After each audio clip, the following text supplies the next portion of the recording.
Hello hi नमस्कार। मैं आपका सूरज सर स्वागत करता हूं आज के इस सेशन में। और आज जो हमारा टॉपिक है वेस्ट बंगाल रिजल्ट 2024 का। सो बेसिकली आज 8 मई के दिन में जो रिजल्ट आया है वेस्ट बंगाल का, उसमें बहुत सारे ऐसे स्टूडेंट हैं जिनका रिजल्ट सही नहीं आया है और वो यूट्यूब पे, गूगल पे, अलग अलग जगह पे कुछ ढूंढ रहे हैं कि कुछ इम्प्रूवमेंट हो जाए, है ना। जो रिजल्ट आया है हमारा ब्रेकिंग न्यूज में 8 मई को, उसमें कैसे मार्क्स को इम्प्रूव करें, कैसे हम लोग 75% क्राइटेरिया को पूरा करें। तो जो आप ढूंढ रहे हैं बिल्कुल सही जगह पर हैं, क्योंकि यहाँ पर वीडियो के एंड होते होते हम वो सारी जानकारी आपको प्रोवाइड करा देंगे जिसके बाद आपको आगे डिसीजन लेने में आसानी रहेगी। तो उम्मीद हम यही करेंगे कि अगर आप नए हैं हमारे चैनल पे तो इस चैनल को जरूर सब्सक्राइब करके बेल नोटिफाई करेंगे। डिस्क्रिप्शन में जाएंगे तो मैं वीडियो के बीच में ही बताऊंगा, बहुत सारे लिंक मैं दूंगा जो आपके लिए यूजफुल होगा। इसके साथ में कुछ और भी लिंक डिस्क्रिप्शन में दिए हैं, जैसे हमारे ऐप एंड वेबसाइट का लिंक जहां से आप स्टडी कर सकते हैं यदि आप एनआईएस में आते हैं तो। एंड सेकेंड थिंग, हमने व्हाट्सएप एंड टेलीग्राम का फ्री चैनल बनाया है जहां से आप ज्वाइन करके एनआईएस में अपडेट रह सकते हैं। तो क्या कुछ है, कैसे जाएगा, आखिर एनआईएस बोर्ड क्या होता है। हमने तो सुना है एनआईएस बोर्ड सही नहीं है। कई लोग कहते हैं कि एनआईएस बोर्ड में मत जाओ, ये फेक बोर्ड है, इसकी वैल्यू नहीं है ना। बहुत सारी चीजें हैं इसमें, आगे आपको प्रॉब्लम होगा। कई लोग कहते हैं कि नहीं एनआईएस बोर्ड से इंप्रूवमेंट कर सकते हैं। तमाम तरह के मन में आपके ये जो सवाल चल रहे हैं वो सारे सवाल आज मैं क्लियर करूंगा, क्योंकि आप सभी के कॉल्स रेगुलर मेरे पास आ रहे हैं। मुझे तो पता ही नहीं था, लेकिन लगातार कॉल आ रहा है, सर वेस्ट बंगाल का रिजल्ट आ गया, सर वेस्ट बंगाल का रिजल्ट आ गया, सर वीडियो कब बनेगा, उसका वीडियो कब बनेगा। हमने कहा भाई अभी हम आपको बना देते हैं वीडियो, थोड़ा समय दीजिए। तो सारी चीजें जानने के बाद देखिए, आप लोगों ने एग्जाम दिया है ये, है ना, हम आपको सारी बात बताएंगे। ये रिजल्ट आउट हुआ, अब रिजल्ट आउट होने के बाद क्या हुआ यहाँ पे कि बहुत बच्चों का बहुत बढ़िया रिजल्ट आया है ना, बहुत अच्छा रिजल्ट आया है, लेकिन बहुत बच्चे ऐसे रह गए हैं जिनका प्रॉब्लम क्या रहा है यहाँ पे। तो जी या तो वो फेल है, यहाँ पे प्रॉब्लम समझिए, यहाँ पे या तो वो फेल है ना, ठीक है, या तो उनका लेस देन 75% है, लेस देन 75% है। अब जो स्टूडेंट आईआईटी के लिए, जेई के लिए प्रिपेयर कर रहे हैं, है ना, आईआईटी जेई एडवांस के लिए सोच रहे हैं कि भैया हमारा आईआईटी जेई एडवांस में कुछ हो जाए, हम कुछ एनआईटी प्लस सिस्टम में चले जाएं, तो कैसे अपना साल हम बचा लें। मेन तो मुद्दा यही है ना कि अपना साल हम कैसे बचा लें जिससे कि हम आगे पढ़ाई भी कर सके और हमारा वैल्यूएबल टाइम भी सेफ रह सके। तो यहां पर आपको सबसे पहले यहाँ कुछ चीजें मैं आपको समझाना चाहूंगा। सबसे पहले कि अगर आप वेस्ट बंगाल से हैं, समझिएगा ध्यान से मेरी बात को, WB बोर्ड है आपका और आपका आया है रिजल्ट, ठीक है, आपका आया रिजल्ट। इस रिजल्ट में 2-3 ऑप्शंस हम आपको ले लेते हैं। ये बहुत सारे ऐसे स्टूडेंट हैं जो बिल्कुल ही फेल हैं, तो वो क्या करेंगे उनके लिए बताऊंगा मैं। दूसरे ऐसे स्टूडेंट हैं जो पास तो हैं लेकिन अपना मार्क्स इंप्रूव कराना चाहते हैं, राइट। ये 2 तरह के मेजॉरिटी में स्टूडेंट हैं। और भी कोई केस हो सकता है, जैसे एक केस मेरे पास आया था कि सर मैं पास हूं, मेरा 77% भी है, लेकिन मेरे पास क्योंकि 6 सब्जेक्ट्स थे तो इस वजह से मैं 77% आ गया, लेकिन मैथ में मैं फेल हो गया। कुछ इस तरह के भी केस सामने देखने को मिला है, जो कि मुझे आज बातचीत के दौरान हुआ है। वीडियो थोड़ा सा लंबा जा सकता है, इसके लिए पेशेंस रखना। आप 10 जगह घूमोगे, आपका दिमाग चकरा जाएगा, लेकिन आज के एक वीडियो में आपको सारा इंफॉर्मेशन मैं देने वाला हूं। तो देखिए, सबसे पहले तो आप आ रहे हैं एनआईएस में, तो एनआईएस के बारे में थोड़ा सा समझ लीजिए, जान लीजिए कि एनआईएस है क्या।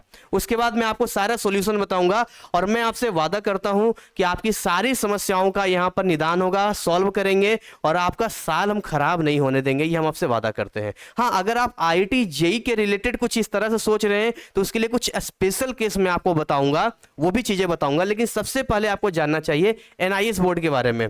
बेसिकली अगर एनआईएस की बात करते हैं तो एनआईएस एक रिकॉग्नाइज्ड बोर्ड है और एक ऐसा बोर्ड है जो इंडिया के टॉप 3 में से 3rd नंबर पे आता है। पहला सीबीएसई है, 3rd नंबर पे एनआईएस बोर्ड आता है। और एनआईएस बोर्ड का जो नेटवर्क है सबसे बड़ा नेटवर्क है जो वर्ल्ड वाइड फैला हुआ है। यानी कि आप इस पे कोई भी क्वेश्चन मार्क नहीं लगा सकते हैं कि जी इसमें कोई आगे इसकी वैल्यू होगी नहीं होगी, इस तरह की चीजें आप नहीं कर सकते हैं। अगर मैं इसके प्रोफाइल पे थोड़ा सा लेके आऊं यहाँ पे, ठीक है, इसके प्रोफाइल पे लेके आऊं यहाँ पे, तो आप देखिए यहाँ पर लिखा है धर्मेंद्र प्रधान जो मिनिस्टर ऑफ एजुकेशन है गवर्नमेंट ऑफ इंडिया है, उनसे मतलब ये भारत सरकार द्वारा संचालित है। आप देख रहे हैं यहाँ पर Shri Dharmendra Pradhan minister of education government of India, इनका ट्विटर का आईडी है, सारे देखिए नेताओं का नाम, लीडर्स का नाम लिखा हुआ है, सारी चीजें लिखी गई है, ISO सर्टिफाइड है, मतलब एवरीथिंग आपको वो चीजें मिलेगी यहाँ पे। आप इनके चेयरपर्सन को देख सकते हैं।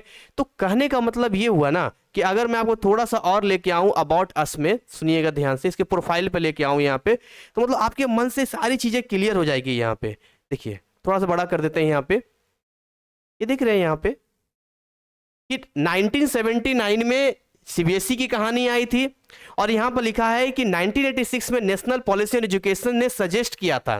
क्यों सजेस्ट किया था? कि जी ऐसा है कि बहुत सारे ऐसे स्टूडेंट हैं जो क्लासेस छोड़ देते हैं, वो रेगुलर नहीं कर पाते हैं, फिर उनको स्कूल में एडमिशन नहीं हो पाता है, तो भाई वो पढ़ना चाहते हैं लेकिन मजबूरी है, काम करना है या कोई और काम की वजह से छूट गया तो आगे पढ़ाई नहीं कर पाते हैं। तो जाके यहाँ पर देखिए एक शेड्यूल हुआ था, यहाँ पे साफ साफ लिखा हुआ है 14 सितंबर 1990 में पब्लिश हुआ था। ठीक है, ये सारी चीजें सब हुआ था। तो ये आज से नहीं, तकरीबन 1991 के जमाने से ही चल रहा है। यहाँ पे वो सारी चीजें यहाँ पर आपको मिलेगा NIS में डिटेल। आप NIS की वेबसाइट पे जाएंगे तो आपको मिल जाएगा यहाँ पे NIS कैसे फंक्शन करता है। आप ध्यान से देखिए, इसके पास 5 डिपार्टमेंट है ना, और इसका सबसे बड़ा नेटवर्क है। इसके पास 23 रीजनल सेंटर्स है, 2 सब रीजनल सेंटर्स है, 2 सेल्स है, और इसमें 7400 से ज्यादा इनका स्टडी सेंटर्स है। ठीक है, इसके अलावा अगर आप बोलेंगे NIS is the largest open schooling system in the world with cumulative enrollment of 4.13 million। आप समझ सकते हैं 4.13 मिलियन, यानी ड्यूरिंग लास्ट ईयर का ये दिखा रहा है यहाँ पे। ठीक है, तो ये लास्ट 5 इयर्स का ये डाटा दिखा रहा है। तो बाकी डिटेल आप देख लीजिएगा। यानी भाई मैं आपको वापस लेके आना चाहूंगा यहाँ पे। तो सबसे पहले आपके मन से वो चीजें मैंने हटा दी कि NIS बोर्ड के लिए आपके माइंड में जो चीजें आप बिल्कुल फ्रेश है। अब NIS बोर्ड में आना या ना आना वो आपकी मर्जी है, लेकिन जानकारी तो ले लो, कम से कम इंफॉर्मेशन तो ले लो। जानकारी लेने में क्या जाता है। तो NIS बोर्ड कैसे एक्टिवेट होता है इसको मैं आपको समझाना चाहूंगा। ये 2 तरह के एग्जाम कंडक्ट करवाता है, 2 तरीके के एग्जाम कंडक्ट करवाता है। ये यूं कहें, मैं आपको डिटेल अभी बताऊंगा, अभी वो भी बताऊंगा कौन तरह के स्टूडेंट होते हैं। एक इनका एग्जाम होता है पब्लिक एग्जाम, आपके लिए कौन सा एग्जाम बेस्ट होगा, किस में आ सकते हैं वो भी चीजें बताऊंगा। और एक होता है ऑन डिमांड एग्जाम। और इसको समझिए, क्योंकि जब तक क्लियरिटी नहीं आएगी ना तब तक आप आगे कुछ सोच नहीं पाएंगे। पब्लिक एग्जाम साल में 2 बार होता है। एक होता है आपका अप्रैल में, जो अप्रैल मई चलता है, और एक होता है आपका अक्टूबर में। ऑन डिमांड एग्जाम भी ट्वाइस होता है ईयर में, एक जनवरी से मार्च, और एक जो आपका होता है यहां पे वो आपका चलता है जून से सितंबर। ठीक है, ये इस तरह से एग्जाम कंडक्ट करवाते हैं। सो पब्लिक एग्जाम और ऑन डिमांड एग्जाम दोनों ही तरह के एग्जाम के बारे में बात करेंगे। देखिए, जैसे मान के चलिए कोई बिल्कुल फ्रेश कैंडिडेट है, मतलब अभी किसी बोर्ड में नहीं गया है वो, या किसी बोर्ड में है लेकिन NIS में फिर से 12 देना चाहता है, तो वो पब्लिक एग्जाम में आ जाएगा और 5 सब्जेक्ट से एग्जाम दे देगा। लेकिन भैया किसी को केवल मार्क्स इंप्रूव करना है, यानी 1 सब्जेक्ट का, 2 सब्जेक्ट का, 3 सब्जेक्ट का, यानी 4 सब्जेक्ट तक का मार्क्स आप इंप्रूव कर सकते हैं, तो आप ऑन डिमांड की ओर भी जा सकते हैं और पब्लिक एग्जाम में भी दे सकते हैं। ये दोनों ही सीन आपके सामने क्रिएट होता है। अब जैसे कि मैं आपको ये बताना चाहूंगा, बैक थोड़ा आऊंगा, तो मैंने कहा था कि आप वेस्ट बंगाल बोर्ड से हैं और इस तरह से आप किस टाइप के स्टूडेंट हैं आई डोंट नो, मुझे नहीं पता है, आपको रिलेट कर लेना। लेकिन अगर आप यहां पर फेल हैं तो NIS आपको बहुत बढ़िया फैसिलिटी देता है, और वो देता है TOC का। TOC के अंदर कहता है, इसको ट्रांसफर ऑफ क्रेडिट कहते हैं, इसको बोलते हैं ट्रांसफर ऑफ क्रेडिट। ठीक है, ट्रांसफर ऑफ क्रेडिट के नाम से इसको जानते हैं। यानी आप जिसमें पास हैं फिजिकल एजुकेशन को छोड़कर, उसमें कोई भी 2 सब्जेक्ट आप NIS में ट्रांसफर करवा सकते हैं और बाकी 3 सब्जेक्ट का एग्जाम दे सकते हैं। सर कब एग्जाम दे सकते हैं 3 सब्जेक्ट का? एक तो देखो, आप अभी जो ये सेशन चल रहा है जून से सितंबर वाले में, यहां पर आप एग्जाम दे सकते हो, या अभी अक्टूबर 2024 का जो एग्जाम होने वाला है यहां दे सकते हो। सर फॉर्म फिलिंग कैसे होगा, कितना पैसा लगेगा, क्या कुछ जाएगा वीडियो के एंड में बताऊंगा, बट अभी पहले फटाफट बाकी स्टूडेंट्स के भी सॉल्यूशन बता देते हैं। वापस यहां पर आना चाहेंगे हम यहाँ पे, तो देखिए यहां पर मैंने कहा कि आप टीओसी करवा लीजिए, या आपके पास एक और ऑप्शन है कि आप चाहें तो as a fresh candidate NIS में 5 सब्जेक्ट से भी एडमिशन ले सकते हैं, लेकिन आपका जो एग्जाम होगा वो अप्रैल 2025 में होगा। ये अक्टूबर 2024 का पोर्टल बंद हो चुका है, अभी इंप्रूवमेंट का चल रहा है। अब आते हैं उन स्टूडेंट्स के लिए जो अपने मार्क्स को इंप्रूव करना चाहते हैं, यानी वो पास हैं, एवरीथिंग इज ओके, बट उनका क्या है कि 75% से कम है। अब वो चाहते हैं कि जी हम यहाँ मार्क्स इंप्रूव करें ताकि हमें आईआईटी है ना, जेई के लिए क्वालिफिकेशन या एलिजिबिलिटी हमें मिल जाए। मैं ऐसे स्टूडेंट्स को एक सलाह देना चाहूंगा, एक सजेशन देना चाहूंगा, अगर आप मेरी बात मानोगे तो। इस पे हमने स्पेशल एक वीडियो बनाई है जो डिस्क्रिप्शन में आपका लिंक दिया गया है, उस वीडियो को जाइए, उस वीडियो को देखिए, वहां पर आपको डिटेल में A to Z सब आपको समझ में आएगा कि अगर आपका लेस देन 75% है तो आपको कौन सा एग्जाम देना चाहिए, आपके लिए क्या बेस्ट होगा। देखिए अगर आप इंप्रूवमेंट एग्जाम की ओर आते हैं 75% क्राइटेरिया के लिए, तो जेई एडवांस ने तो भैया साफ साफ कह दिया है कि हम दूसरे बोर्ड का इंप्रूवमेंट नहीं लेंगे, उसने साफ साफ कह दिया है। लेकिन अगर आप एनआईटी प्लस सिस्टम की बात करते हैं, जेई मेंस के लेवल की बात करते हैं, तो पिछले साल जो है उसने इंप्रूवमेंट को एक्सेप्ट किया था। यानी आप ऐसे समझिए कि आपका वेस्ट बंगाल का रिजल्ट है जिसमें 72% है, 72 है, 73 है, 70% है, और आपके पास एनआईएस का भी रिजल्ट है, सर्टिफिकेट है जिसमें आपने अच्छा स्कोर कर लिया है। दोनों को मिला के जो बेस्ट ऑफ 5 बन रहा है 75%, वो आप गए कॉलेज में या काउंसलिंग में आपने दिखाया। तो जोसा का जो काउंसलिंग हुआ था 2023 का, उसमें एक्सेप्ट किया गया था, लेकिन अब अभी जोसा का अपडेट होने वाला है, तो हम उम्मीद यही कर रहे हैं कि इस बार भी इंप्रूवमेंट का वो ले लेगा। तो जिनको आईआईटी जेई एडवांस लेवल का करना है वो नीचे दिए गए डिस्क्रिप्शन में वीडियो को देखें, और जिनको जेई एडवांस से कोई मतलब नहीं है तो वो इंप्रूवमेंट दे सकते हैं। कैसे इंप्रूवमेंट देंगे?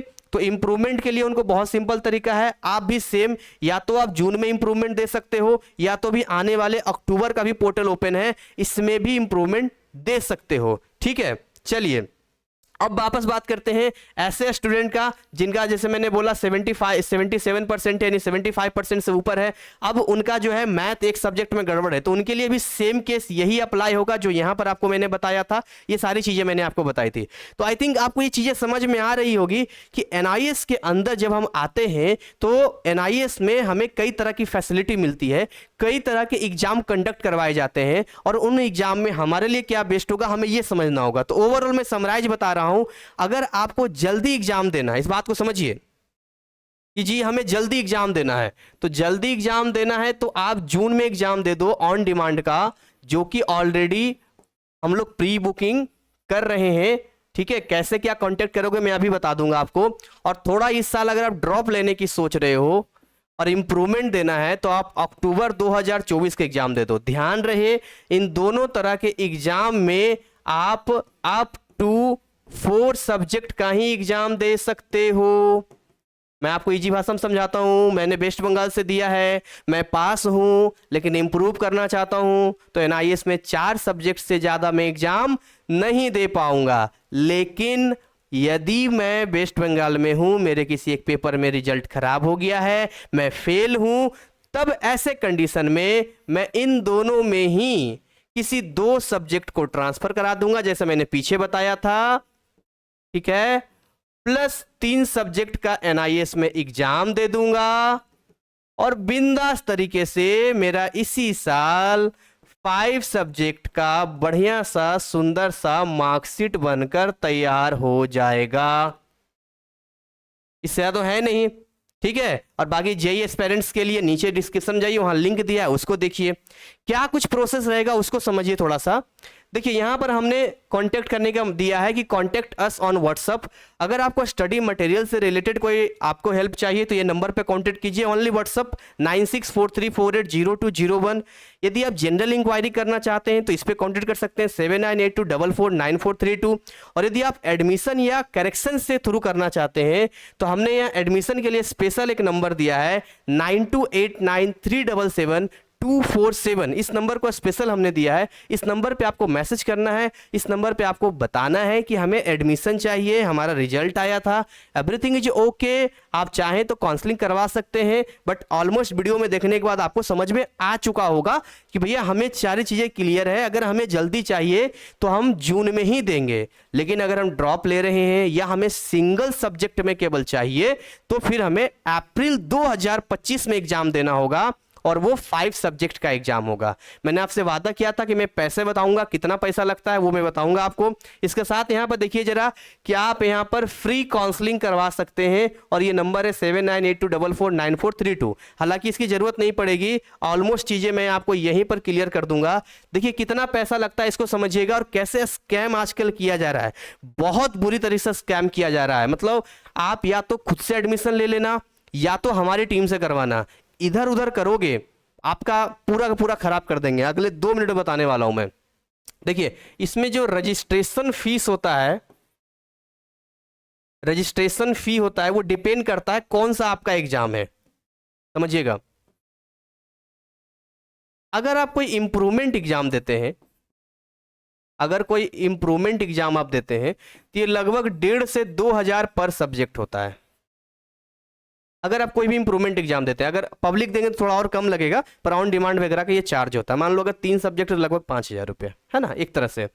और अगर आप यहाँ एज ए फ्रेश बिल्कुल 5 सब्जेक्ट का देते हैं तो ऐसे कंडीशन में जो है आपको लगभग 2 से 2,500 रुपये का खर्चा है। 2,000 से लेके 2,500 रुपया लगता है 5 सब्जेक्ट का, एक का नहीं 5 सब्जेक्ट का। इसके साथ में यहाँ पर आपको बुक्स भी फ्री मिलता है, फ्री बुक्स मिलता है भारत सरकार की तरफ से। इसमें आपको टीएमए के मार्क्स मिलते हैं, असाइनमेंट के मार्क्स मिलता है जो सबमिट करना होता है, और बाकी इसमें और भी कई सारे ऐसे फंक्शंस हैं जिसका आप लाभ ले सकते हैं। लेकिन आज की डेट में अगर कोई फ्रेश एडमिशन लेना चाहता है तो इसका बस एक ही एग्जाम अभी चल रहा है, और वो चल रहा है अप्रैल 2025। यानी अप्रैल 2025 के अलावा अभी कोई ऐसा डेट ही नहीं है। आपसे कोई बोल दे, झूठ बोल दे कि मैं आपको इसी साल 5 सब्जेक्ट में करा दूंगा, मतलब आप पास हैं तो, है ना। अगर आप फेल हैं तब तो आपको जून में ही मैं 5 सब्जेक्ट करा दूंगा, 2 ट्रांसफर करा दूंगा और 3 एग्जाम दे देंगे। लेकिन आप पास हैं, लेकिन आईआईटी जेईई एडवांस के लिए है तो आपको अप्रैल 2025 देना चाहिए। लेकिन सावधानी आपको ले रखनी पड़ेगी, इसीलिए लिंक नीचे दिया है, उसको जरूर देखें आप। तो इस तरह से यही चार्ज है। और अगर आप हमारे टीम से करवाते हैं तो हमारे टीम का एक सर्विस चार्ज है, हमारे टीम का एक सर्विस चार्ज है, और हमारे टीम का सर्विस चार्ज है 1,000 रुपये। 1,000 रुपये हमारी टीम किस बात के लेती है? हमारी टीम इस बात का लेती है कि आपका पूरा फॉर्म फिल करती है, आपको रजिस्टर करवाती है, इसके अलावा आपको बीच बीच में गाइड करती है, आपका प्रैक्टिकल कैसे होगा, कहाँ जाएगा, A to Z आप एकदम टेंशन फ्री हो जाते हैं। ठीक है, आपको रिजल्ट तक हेल्प एंड सपोर्ट मिलता है। खुद से करने पर क्या है, कई बार एडमिशन पेंडिंग पड़ गया है, कई बार पैसा फंस गया है, कई दिक्कत आ गया है। अब दूसरी जगह पे क्या आजकल स्कैम चल रहा है, मैं वो दिखाना नहीं चाहता हूँ, मेरे पास एविडेंस है। अगर किसी को शक लग रहा है तो मुझे व्हाट्सअप करना, मैं सारे एविडेंस दूंगा कैसे दूसरी जगह पर स्कैम किया जा रहा है। अब स्कैम की कहानी सुनिएगा। अब स्कैम में क्या होता है कि आपकी जो ईमेल आईडी होती है और आपका जो मोबाइल नंबर होता है, वाली बात समझना। जैसे मैंने ट्रांसपेरेंसी बोला कि जी हम पूरी ट्रांसपेरेंसी से काम करते हैं, 1,000 रुपया बोल के ले रहे हैं, आपका जो 2200-2300 रुपया होगा या 5-6 हज़ार जो भी जाएगा उसका प्रॉपर बिल जनरेट होगा, आपके ईमेल आईडी पे आएगा, आपका एक्सेस मैं दूंगा, एवरीथिंग सब आपके हाथ में होगा। क्योंकि चिंदी चोरी काम तो है नहीं, मैं टीचर हूं और यूट्यूबर और टीचर में फर्क होता है, इतना बात तो आपको भी समझ में आता होगा। तो ईमेल आईडी और मोबाइल नंबर सबसे पहले वो आपका देते ही नहीं है, वो अपना ईमेल आईडी और मोबाइल नंबर देते हैं। जब उनसे आप 1-2 जगह ट्राई करना, आप ना एक काम करना, यूट्यूब पर NIS में जिसका सबसे ज्यादा सब्सक्राइबर है ना, आप उसको कॉल लगाना। मेरा तो अभी 15,000 होने वाला है। अब एकदम लगेगा एकदम सबसे ज्यादा सब्सक्राइबर है, उसको फोन लगाना आप, और फोन लगा के पूछना, और जो मैं बोलूंगा वही होगा। उसको फोन लगा के पूछना कि मुझे एडमिशन लेना, कितना पैसा लगेगा। मैं आपको फ्रेश बता रहा हूँ, सुनो ध्यान से। ये देखो मैं बोल रहा हूँ ना, 2 से 2,500 रुपया लग रहा है इसका, और हमारी टीम से कराओगे तो हद से हद 3-3.5 हज़ार जाएगा, 32-3300। अब उसको किसी को भी फोन लगाना, आप फोन लगा के बोलना कि हमें एडमिशन लेना है। अब आपसे क्या बोलेगा, बोलेगा मतलब वो बताएगा कितना लगेगा, तो बोलेगा 8,000 रुपया, है ना। किसी और को फोन लगाना, कोई बोलेगा 10,000 रुपया, कोई बोलेगा 12,000 रुपये। अब आप पूछेंगे कि तो सरकारी संस्था है, इसमें 8,000 10,000 किस बात का लग रहा है, तो अब उसमें लिस्ट देगा वो, इसमें हम रजिस्ट्रेशन करवाएंगे, इसमें हम आपको बुक्स देंगे, बुक्स के अपने घर से देगा, भारत सरकार की तरफ से फ्री आता है किताबें, इसमें हम आपको क्या बोलते हैं टीएमए के क्वेश्चन, टीएमए सोल्व देंगे। टीएमए तो खुद बच्चा कर लेता, 2 महीना टाइम मिलता, गूगल से आंसर निकल जाएगा आप करेंगे तो। इसमें हम प्रैक्टिकल करवाएंगे, प्रैक्टिकल पीडीएफ हम खुद फ्री दे देते हैं, आप कहीं से भी ले सकते हैं। तो ऐसे ऐसी फालतू बातें करेगा उसमें, इसमें हम आपको पढ़ाएंगे, पढ़ाने के नाम पर कुछ पीडीएफ पकड़ा देगा, कुछ उल जुलूल की वीडियो पकड़ा देगा, आपको पसंद आए चाहे नहीं आए। और उसमें देखिए कैसे पेमेंट लेगा, वो कहेगा 4,000 रुपया पहले दे दो, 4,000 रुपया या 3,500 रुपया पहले दे दो। ठीक है, सुनना ध्यान से, 4,000 या 3,500 रुपये पहले आपने दे दिया उसको, और आपसे वो डिटेल ले लेगा, आपसे वो डॉक्यूमेंट्स ले लेगा। डॉक्यूमेंट्स लेने के बाद सबसे पहले वो रजिस्टर कर देगा, पेमेंट नहीं करेगा, सबसे पहले वो रजिस्टर कर देगा। रजिस्टर करने के बाद आता है यूजर नेम। जैसे रजिस्टर होता है तो यूजर नेम और पासवर्ड आता है मेल पे। अब चालाकी देखना, आपका तो ईमेल आईडी उसने लिया नहीं है, हेलो समझ में आ रही है, आपका ईमेल आईडी उसने लिया नहीं है, उसने अपनी ईमेल आईडी और अपना कोई मोबाइल नंबर टाइप का डाल दिया है। अब कोई भी नोटिफिकेशन जाएगा तो आप तक तो पहुंचेगा नहीं, क्योंकि जब भी पेमेंट होता है तो मेल पे इंफॉर्मेशन जाता है। तो अब ये जो यूजर नेम पासवर्ड है ये जनरेट हो गया। अब आप कहेंगे अगर उसको कि हमने सूरज सर का वीडियो देखा था और सूरज सर ने कहा था कि केवल 2 से 2,500 रुपये लगता है या मात्र 15 से 2,000 पर सब्जेक्ट लगता है, आप ज्यादा क्यों ले रहे हैं, आप हमारा पैसा वापस कर दो, हम सर से एडमिशन कराएंगे। तो ऐसा नहीं हो पाएगा, क्योंकि जब मैं एडमिशन करने जाऊंगा तो वहां पर बताएगा ये यूजर पहले से एग्जिस्ट कर रहा है, समझ रहे हो। तो आप बोलोगे चलो मेरा रेफरेंस नंबर दे दो, तो पता क्या बोलेगा, पहले बाकी का पेमेंट पूरा कीजिए, फिर हम आपको देंगे रेफरेंस नंबर, फिर हम आपको देंगे आपका आईडी पासवर्ड। इस तरह का स्कैम, मैंने कहा ना यूट्यूब का एनआईएस में जो सबसे ज्यादा सब्सक्राइबर वाला चैनल है उसको ट्राई करना आप, मैं ये बता रहा हूं आपको। ठीक है, इस तरह से स्कैम आपके साथ करेगा। आप कई बार ऐसा होता है कि लास्ट में आपको रेफरेंस नंबर देगा, आपको पैसा खाते रहेगा, आपको पता ही नहीं चलेगा। तो इसलिए मैं कह रहा हूं या तो खुद से कर लेना आप रजिस्टर, या तो आप हमारी टीम से करा सकते हो। मैं पूरी ट्रांसपेरेंसी के साथ करते हैं, क्योंकि हमारा आपका सफर केवल रजिस्ट्रेशन करवाने का नहीं है, हमारा आपका सफर एक अच्छी बॉन्डिंग का है, एक स्टूडेंट और टीचर का है। तो ये वीडियो बहुत ज़्यादा लंबा हो जाएगा, मैं उम्मीद करूंगा कि आप इन चीज़ों का लाभ ले पाएंगे, हमें आप कांटेक्ट कर पाएंगे। और मैं आपको बोल रहा हूं कि अगर आप हमसे रजिस्ट्रेशन करवाना चाहते हैं तो इस नंबर पे कांटेक्ट कीजिए, और इस नंबर पे कांटेक्ट करके अपनी चीज़ें बताइए, हम आपको पूरी मदद करेंगे। बाकी डिस्क्रिप्शन में मैं कुछ लिंक दे दूंगा, जैसे कि IIT JEE वाले जिनके 75% से कम है उनके लिए क्या स्पेशल केस है वो लिंक दे दूंगा। आप अगर NIS में आते हैं तो क्या ईजी सब्जेक्ट्स होंगे वो लिंक मैं दे दूंगा। अक्टूबर 2024 का रजिस्ट्रेशन स्टार्ट हो गया है, कौन कौन उसमें एनरोल कर सकते हैं वो लिंक मैं आपको दे दूंगा। अगर आप ट्रांसफर करवाना चाहते हैं सब्जेक्ट को, अगर आप फेल हैं तो वो लिंक मैं आपको दे दूंगा। वो सारे लिंक मैं आपको डिस्क्रिप्शन में दे दूंगा। मतलब आप हमारे व्हाट्सएप तक पहुंचते पहुंचते 90% डाउट्स को क्लियर कर चुके रहेंगे। उसके बाद सीधा मैं आपको बता रहा हूं, वहां पर आप 1,000 रुपया पेमेंट कीजिए, डॉक्यूमेंट्स भेजिए जो टीम आपको बताएगी, एंड देन आपका 24 से 48 घंटे में अपना रजिस्ट्रेशन कंप्लीट करवाइए। तो इसी के साथ इसको ओवर करेंगे। बहुत अच्छा लगा आप लोगों का रिव्यू, आप लोग मुझे कांटेक्ट किए हैं कि सर वेस्ट बंगाल के ऊपर ध्यान दीजिए थोड़ा, और हम रेडी हैं और आगे भी हेल्प करेंगे। Thank you so much, wish you all the best.